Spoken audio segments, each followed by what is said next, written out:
Friends, இதை first time நம்ம சேனலை வாட்ச் பண்ணுறீங்கன்னா மறக்காமல் நம்ம சேனலை சப்ஸ்கிரைப் பண்ணுங்கள். இது வந்து பார்த்திங்கன்னா ஒரு ரேண்டமான ஒரு vlog தான். ஸோ இதில் வந்து நிறைய ரெசிபீஸ், நிறைய ஐடியாஸ், நான் என்னென்ன பண்ணுவேன் அப்படின்றத ஷேர் பண்ணிக்கிறேன்.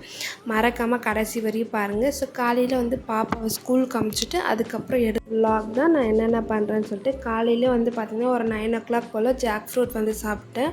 11 o'clock லைட்டாக பசி எடுத்தோன்னே நான் வந்து பார்த்திங்கன்னா 2 தோசை என்னோடய ஃபேவரட்டான பொடி வச்சு சாப்பிட்டுட்டேன்.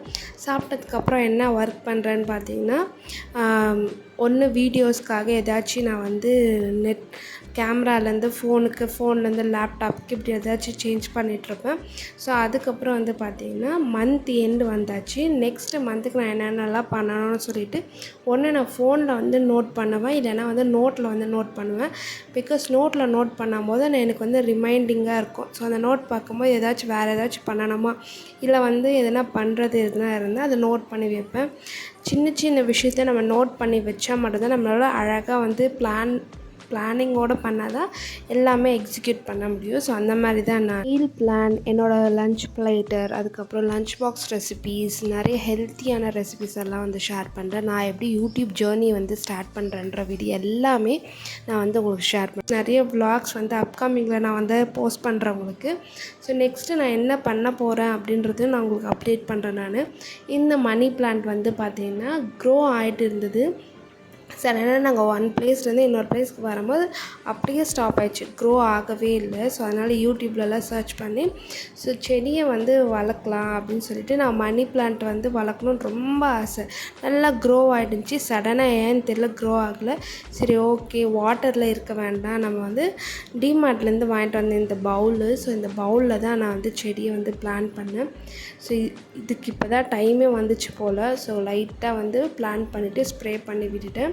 ஸோ அன்றைக்கி வந்து பார்த்திங்கன்னா நைட் டின்னர் வந்து கொஞ்சம் பாப்பா கேட்டனால பிரியாணி பண்ணலாம் அப்படின்ற ஐடியாவுக்கு வந்தோடனே மதியமே வந்து பார்த்திங்கன்னா ப்ரிப்ரேஷன் வந்து ஸ்டார்ட் ஆகிடுச்சு. ஃபஸ்ட்டு நான் எப்போ சிக்கன் வாங்கிட்டு வந்தாலுமே ஃபஸ்ட்டு நல்லா வாஷ் பண்ணி கொஞ்சமாக மஞ்சள் தூளெல்லாம் போட்டு உப்பெல்லாம் போட்டு வாஷ் பண்ணதுக்கப்புறமா நம்ம என்ன ரெசிபி செஞ்சாலும் சரி, இல்லை ஐடியாவே வரனால ஃபஸ்ட்டு நான் வந்து சால்ட் போட்டு மேரினேட் பண்ணிவிடுவேன்.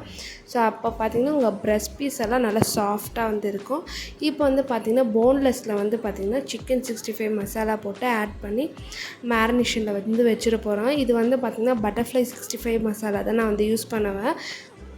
இது கூட கொஞ்சமாக கர்ட் மட்டும்தான். இதுலேயே ஆல்ரெடி சால்ட் எல்லாம் கரெக்டாக இருக்கும். அதனால் கர்ட் மட்டும் நல்லா சாஃப்டாக இருக்கிறதுக்காக இங்கே வந்து பார்த்திங்கன்னா பிரியாணிக்கு. ஸோ இது ரெண்டுமே வந்து ஃப்ரிட்ஜில் ஸ்டோரேஜ் பண்ணிட்டு போகிறேன். ஸோ பிஃபோராகவே வந்து பார்த்திங்கன்னா ஆனியன், தக்காளி, புதினா, கொத்தமல்லி இது எல்லாமே வந்து நான் கட் பண்ணி வச்சுப்பேன். ஏன்னா ஈவினிங் வந்து அவள் வரத்துக்கு முன்னாடி குக் பண்ணுவேனான்னு தெரியல. ஸோ வந்ததுக்கப்புறம் குயிக்காக வந்து குக் பண்ணி தரணும். ஏன்னா அவள் வந்து கேட்டுட்டு சொல்லிட்டு போயிருக்கிறேன். அதனால் வந்து முன்னாடியே வந்து ப்ரிப்ரேஷன்லாம் நான் வந்து பண்ணிப்பேன். ஸோ நிறைய பேர் என்கிட்ட வந்து பிரியாணி ரெசிபி வந்து கேட்டிருந்தாங்க. ஸோ அந்த பிரியாணி ரெசிபிக்கு ப்ராப்பராக இந்த வீடியோவில் வந்து மெஷர்மெண்ட்டோடு நான் வந்து சொல்லியிருக்கேன். பாஸ்மதி ரைஸில் எப்படி குக் பண்ணணும், இல்லை வந்து பச்சை அரிசியில் எப்படி குக் பண்ணணும், புழுங்கல் அரிசியில் எத்தனை விசில் வரணும், இங்கே எல்லாமே ப்ராப்பராக இந்த வீடியோவில் சொல்லியிருக்கேன். மறக்காமல் ஸ்கிப் பண்ணாமல் பாருங்கள். அதுக்கப்புறம் லன்ச் வந்து பார்த்திங்கன்னா பாவக்காய் ஃப்ரை, அதுக்கப்புறம் கொஞ்சமாக ரைஸும், அதுக்கப்புறம் வெள்ளை காராமணியில் புளிக்குழம்பு தான் எடுத்திருக்கேன். நீங்கள் வந்து பார்த்திங்கன்னா பிரியாணி செய்ய ஸ்டார்ட் பண்ணாச்சு. இதுக்கு ப்ரெஷர் குக்கரில் 1 tablespoon ghee, 2 tablespoon oil add பண்ணிக்க, பட்டை, லவங்கம், ஏலக்காய். நான் நிறைய ஸ்பைசஸ் வந்து யூஸ் பண்ண மாட்டேன். 2 பச்சை மிளகா, 3 வெங்காயம் நல்லா நீல வாக்கில் ஸ்லைஸ் பண்ணி எடுத்துருக்கேன். தேவையான அளவுக்கு கல் உப்பு ஆட் பண்ணி. முக்கியமாக எல்லா வீடியோவிலும் நான் சொல்கிறது என்னென்னா, வெங்காயம் நல்லா கோல்டன் ப்ரௌன் கலர் சேஞ்ச் ஆகி வரணும். ஸோ டேஸ்ட்டே வந்து ஆனியன் நீங்கள் சாட்டே பண்ணுறதுல தான் இருக்குது. அதே மாதிரி 1 டேபிள் ஸ்பூன் நல்லா ஃபுல்லாக இஞ்சி பூண்டு விழுது. அதுக்கப்புறம் red chilli powder 1 table spoon வந்து ஆட் பண்ணிக்கிறேன். சில்லி பவுடர் வந்து பார்த்திங்கன்னா அந்த ஆயிலோட சாட்டே பண்ணும்போது தான் உங்களுக்கு வந்து கலர் வந்து கிடைக்கும். ஸோ அதனால் இந்த டைமில் வந்து ரெட் சில்லி பவுடர் வந்து ஆட் பண்ணிக்கிறேன். அதுக்கப்புறம் 3 தக்காளி மீடியம் சைஸில் வந்து நான் ஆட் பண்ணியிருக்கேன். நான் தக்காளி வந்து நல்லா மேஷ் ஆகணும். எப்போவுமே பிரியாணிக்கு வந்து தக்காளி நல்லா மேஷ் ஆனதுக்கப்புறம் தான் வந்து நீங்கள் சிக்கன் வந்து ஆட் பண்ணணும். தக்காளி நல்லா மேஷ் ஆகிறதுக்கு முன்னாடி ஆட் பண்ணாதீங்க. இப்போ வந்து பார்த்திங்கன்னா மேரினேஷனில் வச்சு இந்த சிக்கனை வந்து நான் வந்து ஆட் பண்ணிடுறேன். ஆட் பண்ணிவிட்டு ஒரு 2 மினிட்ஸ் நல்லா அந்த ஸ்டாக் வாட்டர் வெளியே வர வரையும் லெட்டு போட்டு க்ளோஸ் பண்ணி நல்லா அந்த சிக்கனை வந்து நான் குக் பண்ண போகிறேன். நான் ஸோ விசில்லாம் விடாதீங்க, சும்மா வந்து லெட் போட்டு க்ளோஸ் பண்ணி சிக்கனை வந்து குக் பண்ணுங்க. இந்த டைமில் வந்து ஒரு 2 டேபிள் ஸ்பூன் கர்ட் ஆட் பண்ணுங்கள். அப்போ தான் சிக்கன் நல்லா சாஃப்டாக வந்து குக் ஆகும். சிக்கன் வந்து எவ்வளோ நேரம் நீங்கள் மேரினேட் பண்ணுறீங்களோ அந்த அளவுக்கு வந்து ரொம்ப டேஸ்ட்டாக வந்து இருக்கும். அந்த பிரஸ்ட் பீஸ் எல்லாம் வந்து பார்த்திங்கன்னா நல்லா குக் ஆகும், சூப்பராக இருக்கும். நீங்கள் வந்து ட்ரை பண்ணி பாருங்கள், நல்லா சாஃப்டாக அந்த குக் ஆகிடும். எப்போவுமே வந்து ஷாப்பில் வாங்கும்போது நல்லாவே இருக்காது, அதை நம்ம வந்து தள்ளி வச்சுட்டு தான் சாப்பிடுவோம். ஆனால் நீங்கள் மேரினேட் பண்ணி பார்த்தீங்கன்னா சிக்கன் பிரஸ்ட் பீஸ் தான் வந்து சாஃப்ட் அண்ட் ஜூஸியாக வந்து இருக்கும். ஃபைனலாக வந்து பார்த்திங்கன்னா கொத்தமல்லி புதினா வந்து ஆட் பண்ணிடுறேன். நான் வந்து பச்சரிசி 1 டம்ளர் வந்து எடுத்திருக்கேன். 1 டம்ளருக்கு 1.5 டம்ளர் வாட்டர் வந்து ஆட் பண்ணுறேன். இதே நீங்கள் வந்து பாஸ்மதி ரைஸ்னாலும் 1க்கு 1.5 தான். நீங்கள் புழுங்கல் அரிசி எடுத்தால் மட்டும்தான் 1க்கு 2 டம்ளர் வாட்டர் வந்து நீங்கள் வந்து ஆட் பண்ணணும். லாஸ்ட்டாக வந்து லெமன் ஸ்க்வீஸ் பண்ணிவிட்டு உப்பு வந்து பார்த்திங்கன்னா ஒரு கல் ஜாஸ்தியாக இருக்கணும். ஏன்னா ரைஸ் ஆட் பண்ணால் உப்பு வந்து ஈவனாக இருக்கிறதுக்காக கொஞ்சம் உப்பு தூக்கலாக இருந்தால் தான் வந்து நல்லாயிருக்கும். இப்போ வந்து நல்லா வாட்டர் பாயில் ஆனதுக்கப்புறம் நம்மளோட ரைஸ் வந்து ஆட் பண்ணிடலாம்.